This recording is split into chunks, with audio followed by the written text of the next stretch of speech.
Guess what I saw? I don't know. A Yangwang? Oh man, that would have been interesting. You know, I probably wouldn't have even known what it was if I saw a Yangwang. But no, I saw a Lucid Gravity on the Oh, road. oh, Are they out? I think so. Well, I mean, I think like a VIP list have received theirs, but I didn't know they were like, being widely sold and distributed. I But mean, I have no idea if they're being widely sold and distributed, but I'm driving along and sure enough, there it is. And did you I'm mistake like, it for a Chrysler Pacifica or? no, it was pretty unmistakable. Wow. Like the second I saw it on the road, I knew exactly what it was. All right. Now, we've seen it in person at a Mm-hmm. car show. Mm-hmm. This was way smaller in person on the road than I remembered seeing Hmm. it at the LA Auto Show. Yeah. But it definitely, it's not a head turner, you know, Yeah. but it's definitely got its own style. It's very distinct. It's Mm-hmm. not like we were talking about with the Teslas where it was like generic future mobile. It has Mm-hmm. definitely got its look. But I Mm-hmm. would also say things like the VinFast has its own look. Mm-hmm. Now, whether or not you think that's good or bad, you I've know, actually that seen a few of those surprisingly. yeah, So they're all kind of handsome vehicles, but yeah, you know, it's I didn't see it and go, "Whoa," you know. I said whoa because I didn't have any idea that they were being on the road sold already. or Yeah. yeah, you know. I didn't look at the plate. I didn't get to see the plate. So, you know, for all I know it was a manufacturer car and I just happened to That's see them still in pretty cool testing, though. whatever it was. Yeah. I'm Phil Royal. I am one of the co-hosts here on the podcast. I'm the guy who tells you every week to go to youtube.com/at the walk car and watch our smiling faces and then leave comments there. I used to give an email address. I don't do that anymore because YouTube is the new email, I guess. For us at least. Yeah. I've been doing content and stuff for many moons, more than I care to say. And this week, I guess I've outlived Auto Week. Um, Yeah, sadly. Yeah. So, in the ever shrinking world of automotive journalism, I'm We're one still of the standing. few Yeah. independents, Yeah. for But better or for worse. the only way you can keep doing this is to be independent. Tell me about your independent self. My independent self, I am a podcaster 4+ years with my esteemed colleague, uh, Who's that? Phil. Oh. You, that's you. Do you have And another podcast? You've got an esteemed person you yeah, did it with? What? sure. Uh, anyway, day job, no, that's my side hustle. Day job, automotive electronics industry analyst. And yeah, been doing this a while, but currently podcaster. I don't know if Ex- it's, I would say extraordinaire, but yeah, I'll Just end it with some podcaster. people think we're a chore. So anyway, I'll leave it at Yeah. that. Okay. Have you got junk in your trunk Do I have junk in my trunk? You know, or interesting your garage? question. Because in my garage, there was an article, you sent this to me, it's Ars Technica, Yeah, about junk-filled garages and is that hampering EV adoption? And one guy thinks it is. tell me about it because I don't quite get this. And I also I assume it's about installing the chargers Hmm. and that's an easy place to install them. I know in my area, there are a lot of junky garages where people can't park in Hmm. them. Hmm. But there are not as many, but there are quite a few where they've got their nice car Hmm. parked in the garage. Like a guy a Hmm. block from me has his Viper GTS parked in there. There's a guy with an old like 50s style, looks like it's out of Happy Days car. There's Hmm. a Camaro drag car like two houses down from me with big old slicks and everything. I've got a road race car that sits in my garage. There's just a lot of enthusiast stuff that goes on where I'm never gonna pull my race car out, park it Hmm. on the street so I Hmm. can put an EV in the garage. Like that's Yeah. non-negotiable.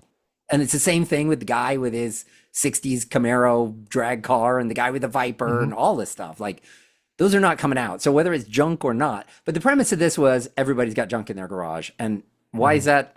Why is that stopping people from EV charging? Like, I don't get it. I think the premise is it's people are making assumptions on like suitability based on their circumstance. And I guess I've actually met the author of this study, Sam Abuel Samid. Um, Oh, I didn't realize he wrote this. All right. yeah, That gives it a little bit more yeah. credence. So Yeah. anyway, I mean, so he's, he's got his opinions. He's, considered a really smart guy by a lot of people. Oh, Um, everything yeah, everything I know about him, yeah. he's usually right on target. But this I saw and was like, I don't, I seems mean, like a this reach. well, it's he comes from a very specific viewpoint of this that I'm not sure I completely agree with. Anyway, TLDR, he thinks that there are basically outlets buried in people's garages that some people aren't even aware of because they're covered with junk, or they have mystery breakers on their panel. They don't even know what they do or where they go. I am one of those people. I do have breakers that I don't know where they go to. Um, so so according to the study that Sam published, I guess, along with some others, Yeah, so uh, it's actually written by somebody else, but then it's looking through it. well, the It's firm is called Telemetry, yeah. which So yeah, Sam Abullah Samid, Samid, I should know how to say yeah. his name. He's the one being interviewed in this. Anyway, the study claims 90% of all houses can add a 240-volt outlet near where cars could be parked. So that seems feasible enough, but there are a lot of variables to this. Anyway, the study claims creating garage space would increase the number of homes capable of EV charging from 31 million to more than 50 million. And so this one, you got to kind of parse the words a little bit. It says when houses are included where the owner thinks it's feasible to add wiring, the number grows to more than 72 million homes. Um, so yeah. Uh, However, there is an asterisk to this. Um, and they cited an NREL study, which is the National Renewable Energy Labs, which I'm surprised is still operating and are under the current administration. But anyway, Don't say it too loud. yeah, exactly. Um, according to NREL, it says almost 34 million of these homes will require quote extensive electrical work to upgrade their wiring panels to cope with the added demands of a level 2 charger, which they classify as at least 30 amps. I have thoughts with this because I've been kind of on the edge cases of many of these kind of scenarios they give. hmm So in my last house, I actually parked predominantly outside, even though the charger outlet was inside, and I just ran the cord under the garage door. So I don't really fit in any of these categories Yeah. from that standpoint. Now I can Um, tell you when you came to my house and we ran the cord underneath the door wouldn't close. So I because it would was stretched to it no it just the door sat really close to the concrete. So oh, I would have had to gotcha. have notched it. I mean, if I had the car, then I would just notch Yeah, the door. It yeah. wouldn't be a big deal. But just when I was doing it with you, I'm not going to notch my door just just Just for for me, you. yeah. Yeah. Was the one or two times a year I come to visit. Yeah. Yeah. Um, so so there was that. In terms of upgrading the wiring, so both of my houses were 100 amp panels, and both of my uh, outlets were 30 amp, 240-volt 30 amp. Um, and neither time did the electricians seem to have any concern about, oh, you got to upgrade your to a 200 amp panel or anything. They said, yeah, it's fine. So So you were doing it on a 100 amp panel. yeah, in both cases, yeah. Hmm. And I don't now the way it was done in each instance was slightly different. Um, I mean, in both cases, it was a dedicated circuit, but one the breaker the breaker was on the main panel. And they just added a 30 amp breaker. The other one, the breaker was separate and dedicated. It was still kind of on the same panel, but kind of different. I'm not an electrician. I didn't see Yeah, the, yeah. behind the scenes. So I don't know exactly how they did it, but in neither case did the electricians seem to be alarmed or say, "Oh, you got to do this massive upgrade." They just, yeah, we'll just pop it in there, bada boom, bada bing, done. Yeah. Um, so I, uh, so 34 million homes will require extensive electrical work to upgrade their wiring, maybe, but I think some analysts and electricians are probably overstating the need for upgrades. The main thing you got to look for is like overall like household. Basically, the right way to do this would to be to do a household energy analysis. Look at the previous month's bills over, I don't know, however long a period. Let's say probably, I mean, ideally When probably over a year to yeah, account for the seasonal when differences. when the If you have solar air people conditioning, yeah, when the solar people come to your house, they want to look at a year's worth of bills. yeah. That's what they So, I want. mean, if you really wanted to be like nerdy and scientific about it, you do an analysis of a year's worth of bills, accounting for, like I said, the seasonal differences in energy use, so on and so forth. Um, also, also the time of day you're charging. Typically, now a lot of people are saying with the advent of data centers and a lot of it, they're going to change. So time of use right now is typically 9 p.m. to 6 a.m. Basically overnight. That could be shifting to more toward daytime in the future. But anyway, Hmm. that's kind of beside the point. I Um, think we almost did an entire podcast on that at some point along the way. yeah. So anyway, um, but if you're, I mean, if I'm plugging in, I'm starting charging, let's say at say 1 or 2 a.m. through 6 or 8 a.m., I'm not using a lot of other Hmm. power. So basically, if your car is pulling most of that power, but you're asleep most of that time, you're not really stressing out the overall capacity of your panel. Now, if you're doing that, running the AC, cooking spaghetti, you know, running washer and dryer, everything Yep. else, yeah, potentially you could stress out your panel. You could, cause the main breaker to flip and, you know, uh, so I don't know. I think the biggest thing this study points out to me is awareness. Because I think a lot of people, especially if they've been in the house for a while, if they move some of their junk, move some stuff off the walls, they might say, "Oh, what's this? I've got an So extra outlet here." one of my Yeah. friends was looking to buy a truck. He ended up buying a Tundra, not a Lightning. That Hmm. was he was looking for the Lightning. Hmm. But he said, I asked about charging, and he had a 200 Hmm. amp panel, and I Hmm. was like, "Do you have 220 in your garage?"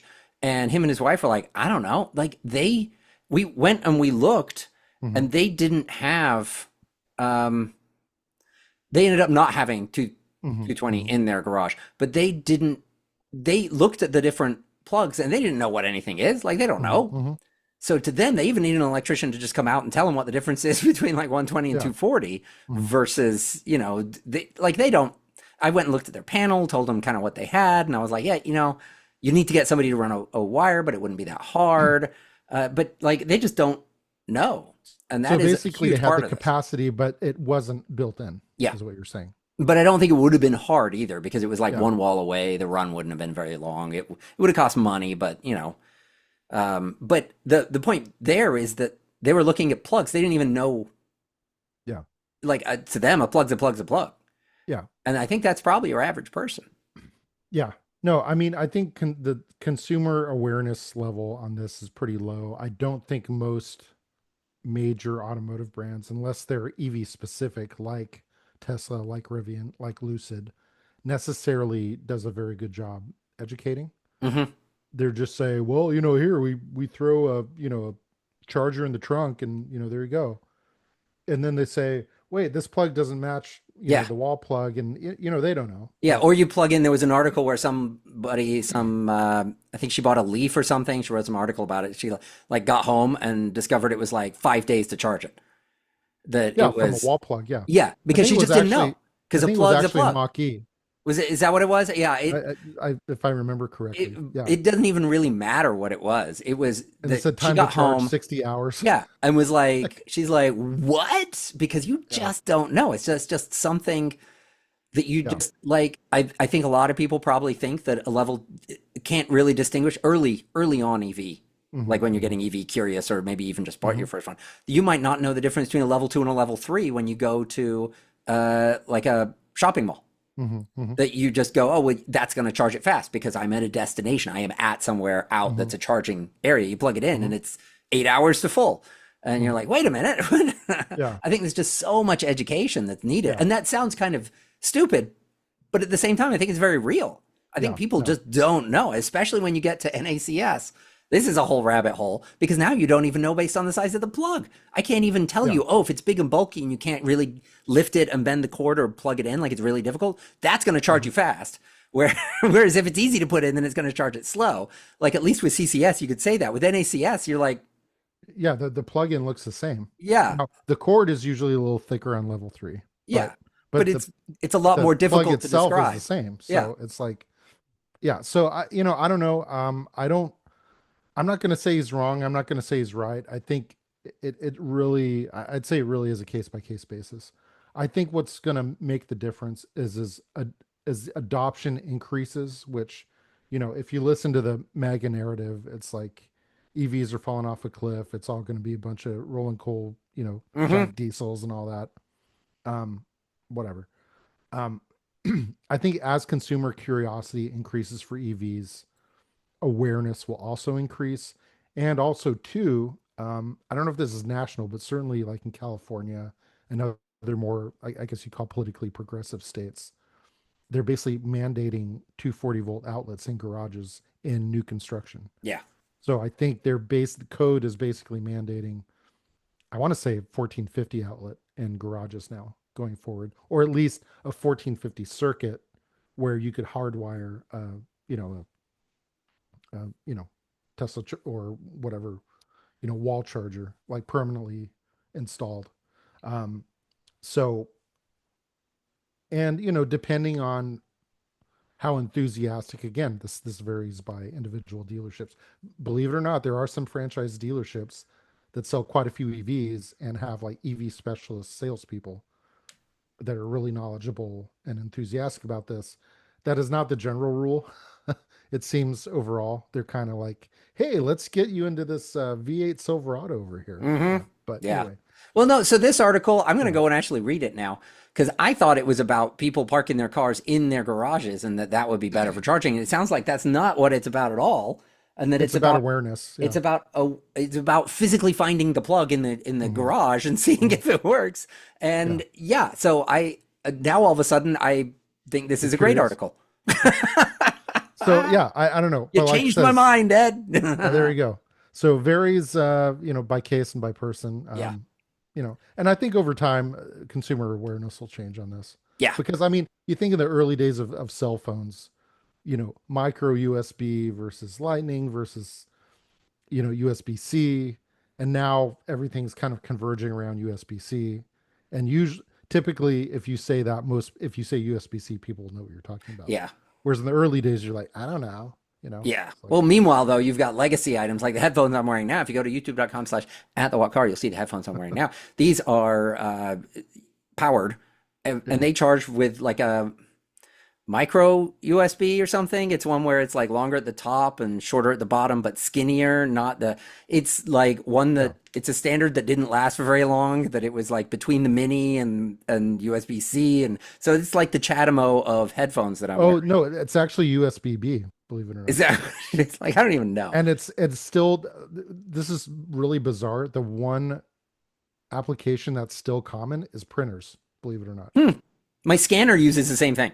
Like Yeah. I Like can charge printers my and headphones and I scanners, can use my a lot of scanner. them are USB-B, which is a really oddball. Yeah. Anyway. Yeah. All right, All right. moving on. Yeah, let's scoot through some of this stuff here.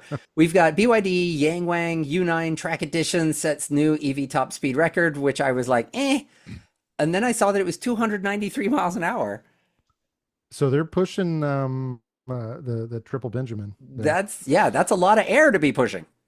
Yeah. Well, it's also has a lot of power. This is also the 3,000 horsepower um, Bugatti killer that we were talking about a couple episodes ago. So I assume this is a quad motor Quad motor, yeah. with 3,000 horsepower. Hmm. It's a lot of power per motor. So, I mean, doing the math, that's what I wasn't a math 750. major. Yeah, 750 750. each, Yep. yeah. Seems like a lot. Yeah. So, yeah, that's a lot. I guess it was certified. They did this at the Papenburg test track in Germany, I guess. Sure. But Why not? I guess it was officially certified, and this is a legit record, Makes you supposedly. wonder. Remember the footage? I think it was the Hellcat or something. They had Mhm. that thing. It did like a 0 to, was it? Or maybe it was Camaro. I don't remember. It was one of the muscle cars, big V8. Hmm. And somebody put a camera on the fuel gauge Hmm.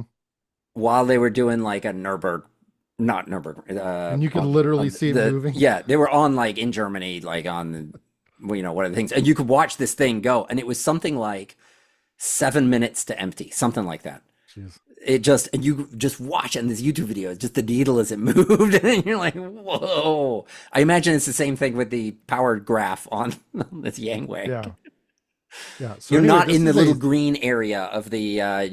how you get a little leaf on some of the dashboards and say you're driving green. No, Like you're maybe it's not like a getting that. red dragon or something. Yeah. So Mercedes-AMG GT XX concept. Yeah. So this is the one I think we might have mentioned this episode or two ago. Still concept prototype, but I guess they ran these at the Nardo track in Italy, which is pretty famous.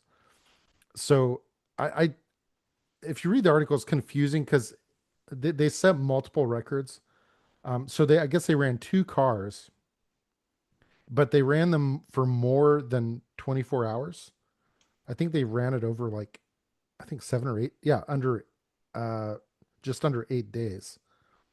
Um, so in 24 hours, they covered over 3,400 miles. Hmm. And I guess for the full course, they basically, I want to say it was like 24,000 miles or something, which is basically the circumference of the Earth. Yeah. Um, and the average speed. So, we've talked a little bit about hypermiling, and uh, I remember what was it, the Silverado EV, how they Yeah. got over 1,000 Yeah. miles out of that 1,000 thing, but miles on they one they charge. they Yeah. were averaging like 20 miles an hour. Yeah. Yeah. They You were going a little can't, faster than that. you can, but should you? Yeah. Is where Well, that fell this under. one they averaged a little over 136 miles an hour. They reached speeds up to 186. So they basically went all out except for pit stops for fast charging.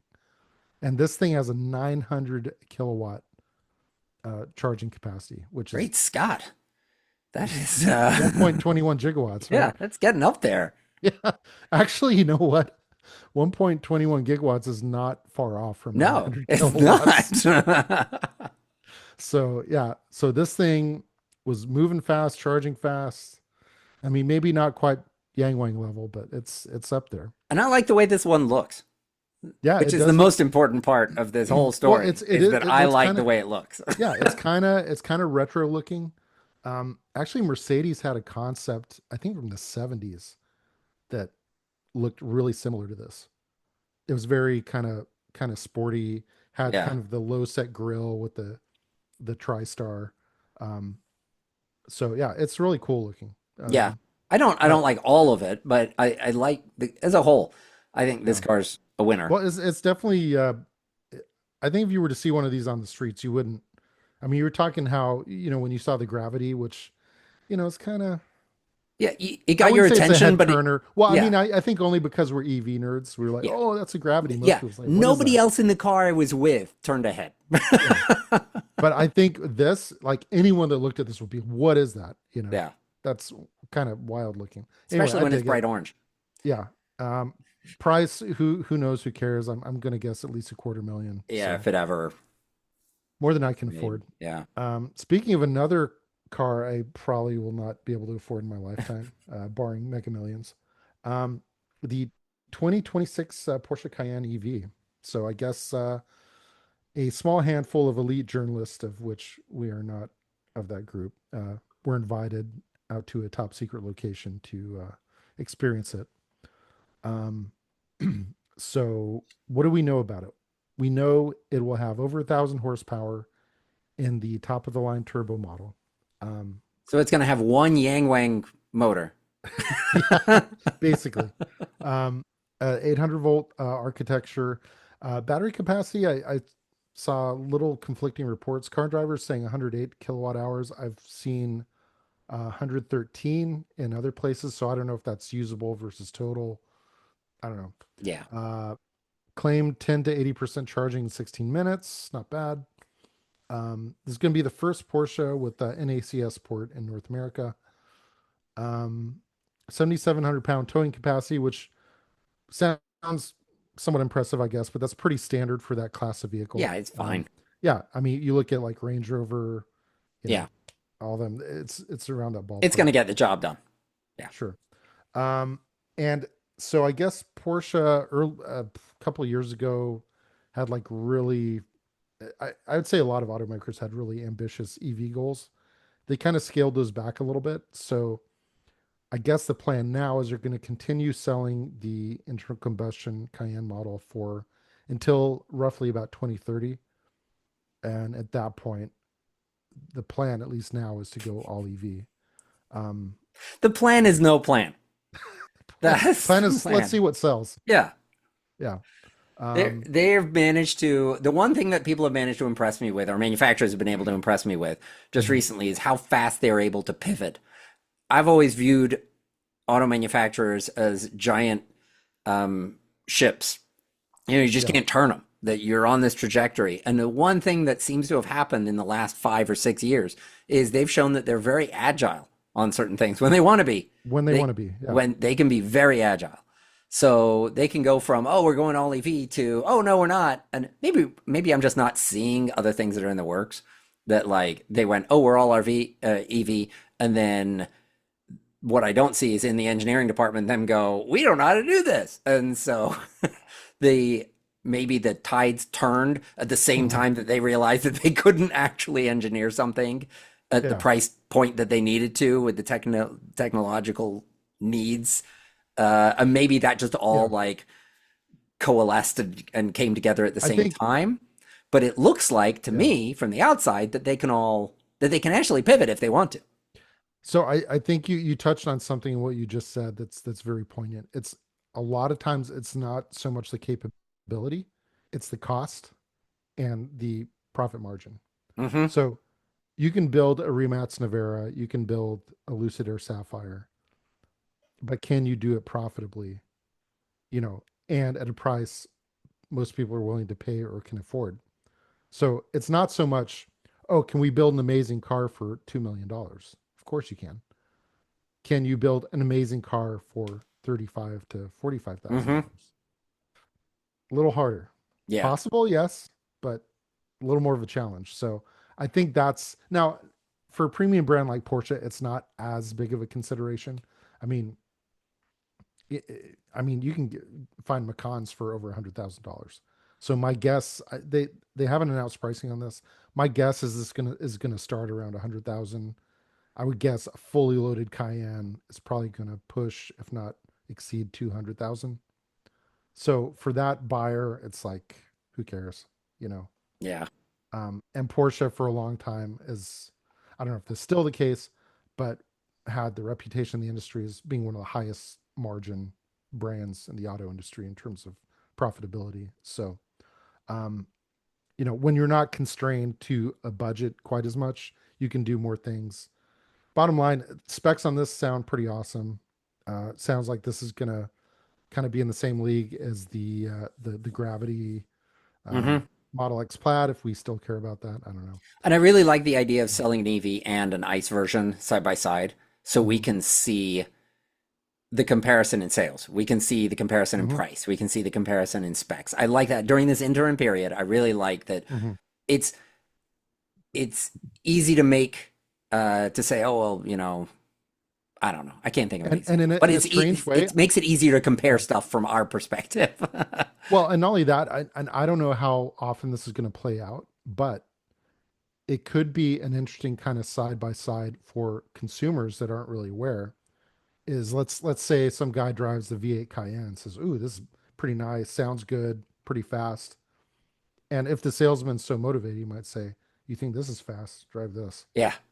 And he'll put him in the EV, and he'll be like, "Oh my god!" Yeah, you think this top of the line Cayenne ICE vehicle is fast? Let's go drive the base model EV Cayenne. Yeah. And what's funny is you're already kind of seeing that a little bit with the Charger EV, Hmm. which initially, kind of went over with the lead balloon because, all the Bubbas when they're Hemis and Hellcats and all that. But I saw one like Mopar influencer, I guess, if you want to call him that, who I guess he was able to get a Charger EV from Dodge. And he had a buddy with like a totally tuned Hellcat, like 1,000 horsepower.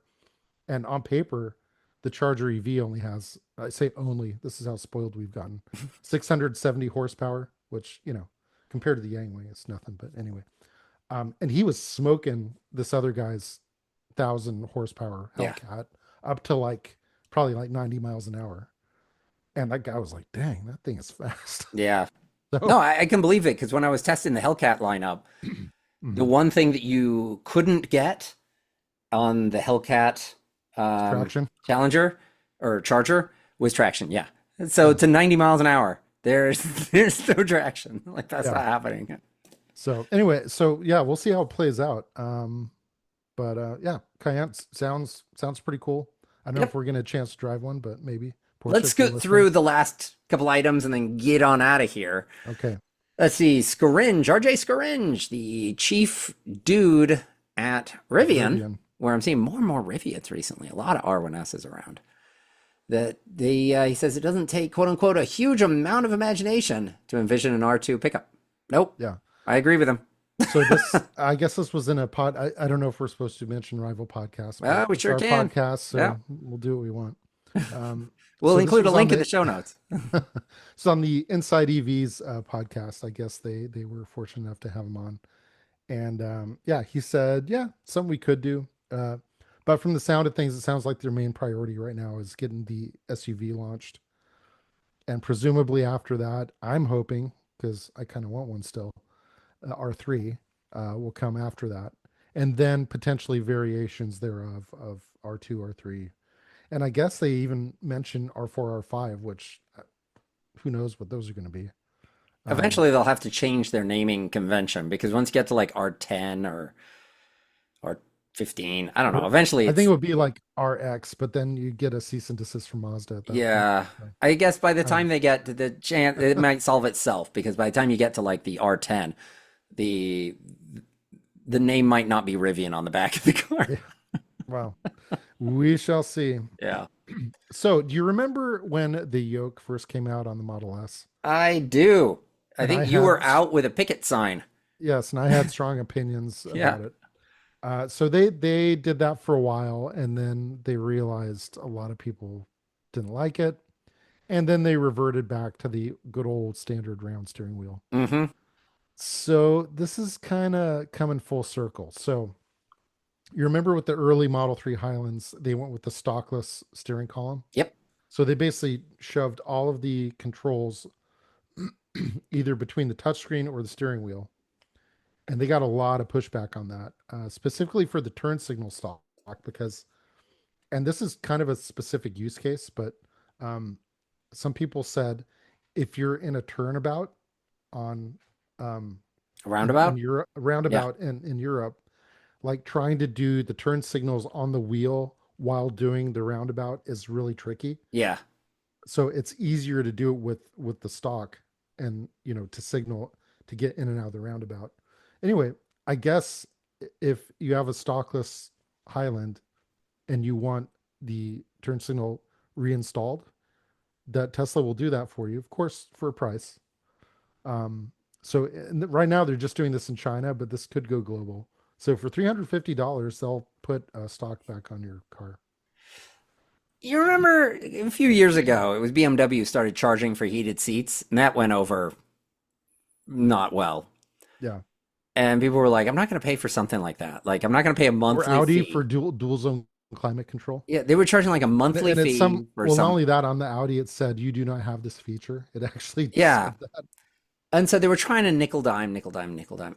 Is this Tesla admitting they're wrong, or is this them being, are they crazy or crazy like a fox?